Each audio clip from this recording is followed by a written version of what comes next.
Hello, Portland. This is Dave the Bald Guy, putting the Bald Guy on BaldGuyLimo.com. Do me a favor and hit that like button, hit that subscribe button. You'd be doing me a really big favor. I call that the Lorelei method.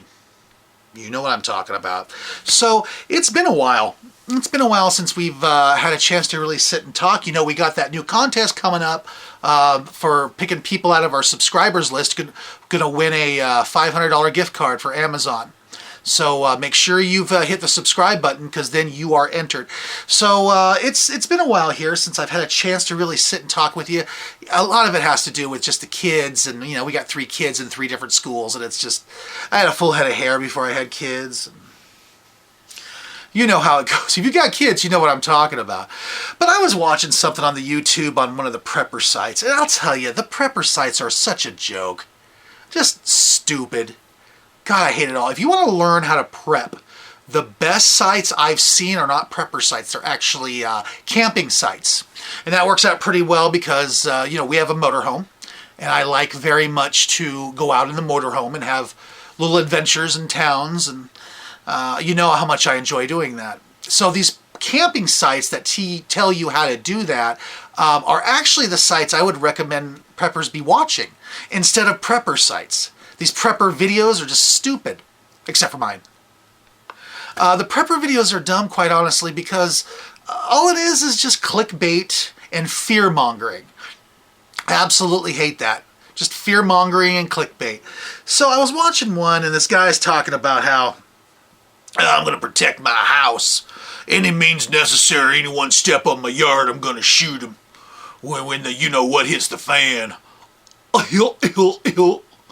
Okay, so first of all, listen, I have said many times, I actually think it's a mistake to not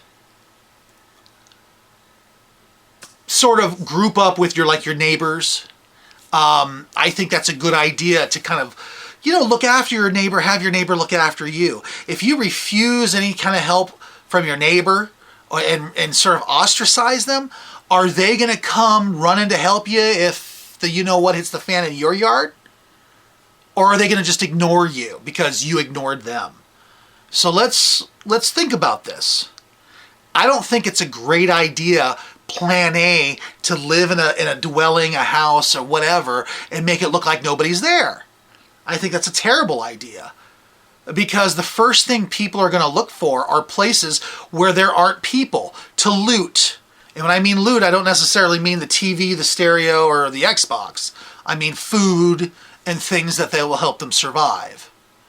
Okay? They're going to look for places that are empty. That's the first thing I would do. Makes sense, right? I'm not going to go say, that one's got people living in it. This one over here is completely empty. I think I'll go to the one with the people living in it. That makes no sense whatsoever. So this whole, I've got a gun attitude is just sheer laziness on the part of people who can't think for themselves. And here's the other thing. If you actually defend your property and actually shoot and kill somebody on your property, what are you going to do then?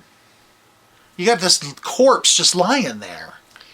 Are you going to bury it someplace?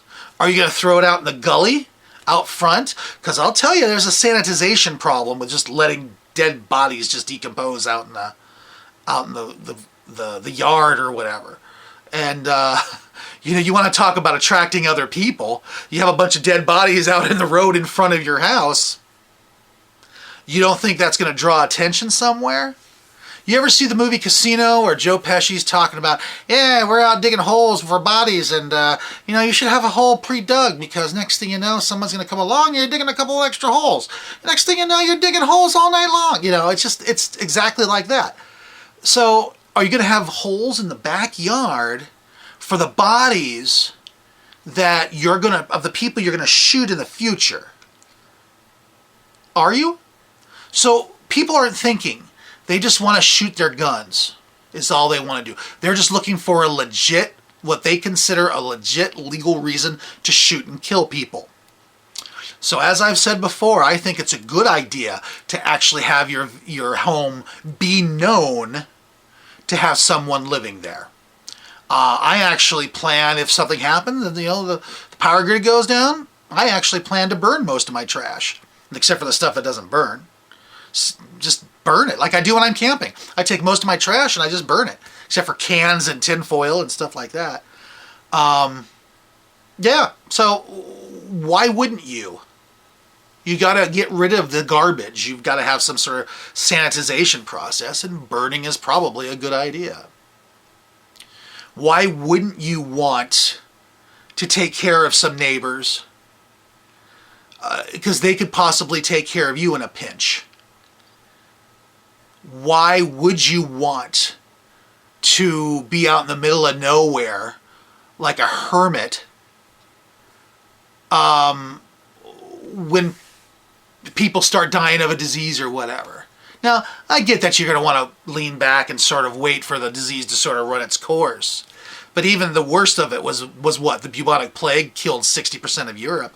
After a couple of months, people started heading back into the cities because all the people that were going to die have died, and it's safer that way. You also have access to health care. You have access to better sanitization, and so on and so forth. You fall and break your leg when you're out in the middle of nowhere. What are you going to do? Are you going to get in the car and drive 3 hours away to a hospital? No, you're not. So leaving civilization for the woods or whatever is not the smartest thing in the world all the time. Depending, of course, on the situation. Depending, of course, on what's happening.